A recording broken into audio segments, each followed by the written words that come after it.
You've seen the picture. A Filipino seaman in a clean white uniform, standing at the rail of a massive cargo ship. Behind him, the open sea. In his pocket, a paycheck that converts to 280,000 pesos a month. That's $5,000 USD, tax-free. For a job where a single miscalculation can freeze the global supply chain. The Philippines is the world's largest supplier of maritime workers. Over 430,000 active Filipino seafarers. Roughly 1 out of every 4 sailors on the global ocean is Filipino, and the salaries are real. An able seaman on an international vessel earns between $1,500 and $2,500 US dollars per month. An officer-level position clears $4,000 to $7,000.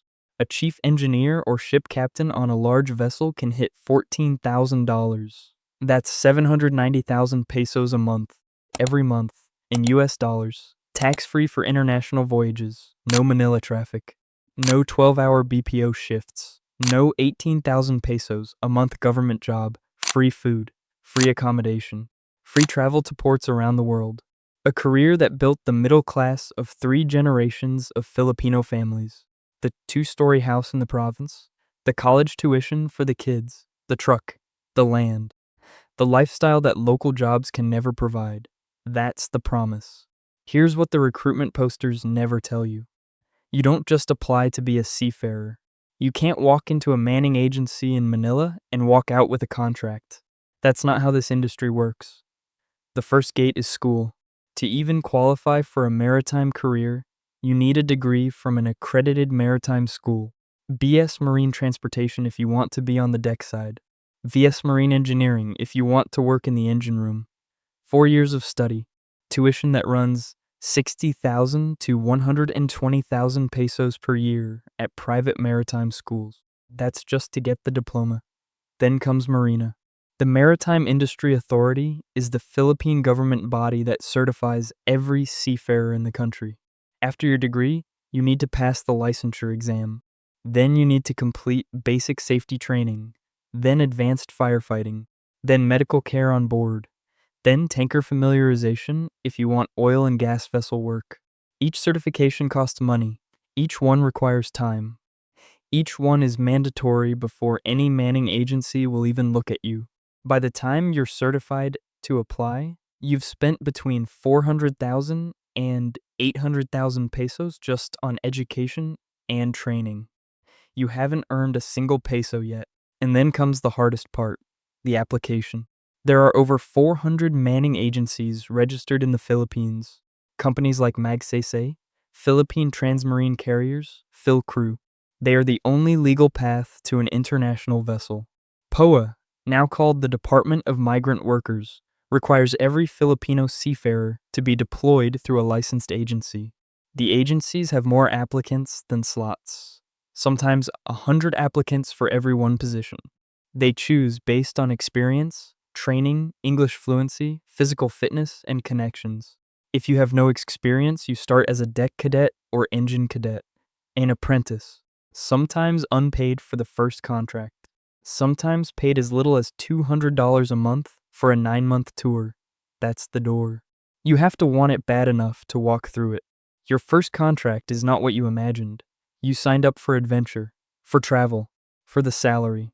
What you got is a 9-month deployment on a cargo ship the size of a small city, in the middle of the Pacific Ocean, with 20 other crew members who all speak a different first language than you. Your shift is 4 hours on, 8 hours off, then 4 hours on again, every single day for 9 months. There are no weekends at sea, there is no holiday at sea. Christmas, New Year's, your kid's birthday, your wedding anniversary. They all happen while you're cleaning oil out of an engine room or standing watch on a bridge somewhere in the South China Sea. The work is dangerous. The International Labor Organization classifies maritime work among the highest risk professions in the world. Slipping on a wet deck, crushing injuries from cargo handling, toxic chemical exposure on tankers, pirate encounters in the Gulf of Aden. The mental toll is worse than the physical. A study published in 2024 by the Asian Journal of Education and Social Studies found that OFW parents working overseas showed significantly higher levels of depression and anxiety than the general Filipino population. Among seafarers specifically, the isolation is amplified. Most ships only get reliable internet for a few hours a day when in port. You can call home maybe twice a week, sometimes less. Your wife is raising the kids alone. Your kids are growing up watching your face on a video call every Sunday. Meanwhile, you're earning. The basic wage hits your account every month. 80% of it is automatically remitted to your family in the Philippines. That's the law under Executive Order 857. You don't even see most of your own money. Some seafarers come to call this part of the job the gold cage. You're making money you never had access to before, but you can't spend it. You can't see your family. You can't go home, and the contract isn't over. This is where most seafarers break, not physically, mentally. The first contract is 9 months. The second is 9 more. The third is 9 more. If you want to climb the ranks, from ordinary seaman to able seaman to officer, you need years of sea time logged, documented, verified by your captains. To become a chief officer, you need roughly 36 months of sea time as a deck officer. To become a captain, you need years more on top of that, plus license upgrades, plus advanced certifications, plus a clean track record. That's 5 to 10 years of life, lived in 9-month chunks at sea, with 2 to 4 months at home in between. A typical seafarer working consistently spends roughly 75% of their working years on a ship. Your children grow up between video calls. You miss first steps, first at words, first days of school, graduations, birthdays, Christmases. Your spouse holds the family together alone, manages the household alone, raises the children alone, makes decisions alone, and there is a cost. A 2024 study on Filipino transnational families found that prolonged separation creates measurable damage. Children left behind by OFW parents show higher rates of loneliness, anxiety, and behavioral problems compared to peers raised in non-migrant households. The Philippines has between 1.5 million and 9 million children growing up with at least one parent abroad.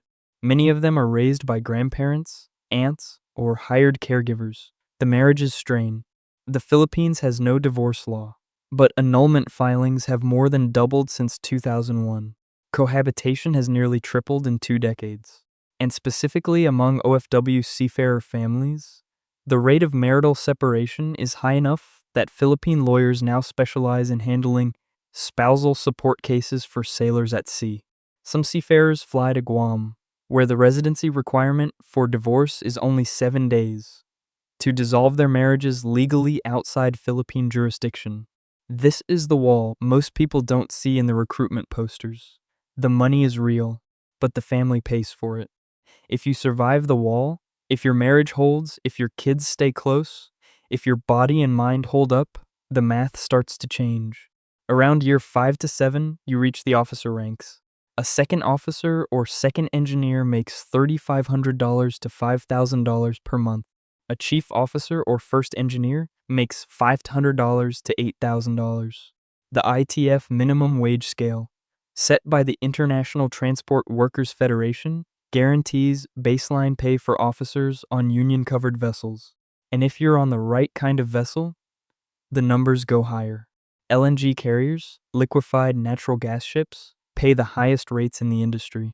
Top-tier officers on an LNG vessel can clear $10,000 per month. Cruise ship officers on premium lines like Royal Caribbean or Carnival can hit similar figures. Captain-level positions on a large cargo vessel pay $12,000 to $14,000 per month. That's $670,000 to first 790,000 pesos a month. Per month, tax-free for international voyages, under Philippine law. A captain working 9 months per year clears between $108,000 and $126,000 annually. That's roughly 6 to 7 million pesos per year, take home, no income tax. This is the income tier that built the gated subdivisions of Cavite, the luxury condos in BGC, the college funds for the next generation, the export quality lifestyle. But it took 10 to 15 years to get here, and the price is already paid. Who actually reaches the top? Not most seafarers. The vast majority of Filipino seamen never become officers. They stay at the rating level. Able Seaman, oiler, bosun. The pay cap's around $2,000 to $2,500 per month. Comfortable middle-class money in the Philippines, but nowhere near the captain-level dream. The reasons most don't climb are not what you'd expect. Some don't have the English fluency for officer exams. International maritime communication is conducted in English, and bridge officers must pass STW certification that requires confident English under pressure. Some don't have the money for the additional licenses. Each upgrade costs 50,000 to 150,000 pesos in tuition, exams, and certifications. For a seafarer supporting an entire extended family on remittances, that money disappears the moment it hits the bank. Some don't have the manning agency support. The big international vessels with the big paychecks are controlled by a small number of agencies. Without connections, or a strong track record from earlier contracts, you don't get those slots. But the biggest reason is the body. By the time most seafarers reach their 40s, they're tired. The years of 4-on 8-off shifts have caught up. The diabetes, the high blood pressure, the back problems. The repeat injuries that never fully healed. The Philippine maritime industry uses a medical certification system called PEM, Pre-Employment Medical Examination. Every seafarer must pass it before every contract. The failure rate climbs steeply after age 45. Many seafarers who could have climbed higher end up unable to deploy. Their bodies failed the exam. They retire to the province. They open a sari-sari store. They build the house they promised their wife 20 years ago. The ones who make captain, the ones who hit the $14,000 ceiling, are the ones whose bodies held out, whose marriages survived, whose families forgave the absence, whose minds didn't break in the gold cage. They are the survivors. Here's what nobody at the manning agencies will tell you. The industry is changing. Autonomous shipping is no longer a theory.